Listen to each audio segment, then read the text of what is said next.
এক যুগেরও বেশি সময় ধরে প্রবাসে থাকেন আনোয়ার হোসেন। ঈদের দিনেও ফেরা হয় না নিজের মানুষদের কাছে, তাই একরাশ কষ্ট লুকিয়ে নিজেই রান্না করেন সেমাই, বিরিয়ানি। বন্ধুদের সঙ্গে ভাগাভাগি করে নেন একটুখানি ঈদ। সবার বন্ধু বান্ধবদের নিয়ে কাটাতে পেরে খুব আনন্দ অনুভব করছি। 1 মাস সিয়াম সাধনের পর আমাদের ঈদ উদযাপন আজ আনন্দের সাথে হয়েছে। সবাই মিলে আমরা অনেক আনন্দ করতেছি, রান্না করতেছি, খাওয়া দাওয়া করতেছি, বেশ ভালোই কাটতেছে। মাঝে মধ্যে আমরা পরিবারকে মিস করছি, তাদের সাথেও আমরা ভিডিও কলে কথা বলছি, বাচ্চাদের সাথে কথা বলছি, আলহামদুলিল্লাহ। প্রবাস জীবনে প্রায় 18টা ঈদ কাটান রহমান রাজু। ক্যালেন্ডারে ঈদ আসে, কিন্তু জীবনে আর আগের মতো আসে না সেই আনন্দ। পরিবারের হাসি মুখ, একসাথে নামাজ, সেমাইয়ের গন্ধ সবই এখন স্মৃতির অ্যালবামে।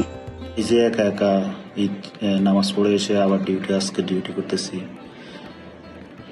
মানে আপনাদেরকে বুঝাতে পারবো না, বুকের ভিতরটা পুরোপুরি ফাঁকা। এই অনুভূতিটা বলার মতো না। দক্ষিণ কোরিয়ায় কাজ করা আল আমিন মৃধা। প্রতি বছর ঈদের দিন মানেই কাজের ব্যস্ততা, তবুও মন পড়ে থাকে দেশের আকাশে। তবে এবার একটু স্বস্তি, ঈদ পড়েছে ছুটির দিনে, তাই আনন্দটা যেন একটু বেশি ছুঁয়ে যাচ্ছে মন।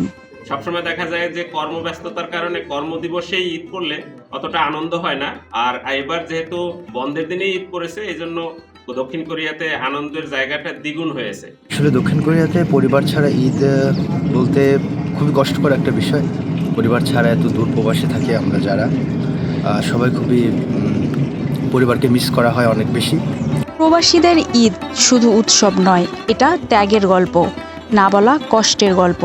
দূরে থেকেও তারা হাসে, কারণ দায়িত্বের কাছে হার মানে নিজের ইচ্ছের।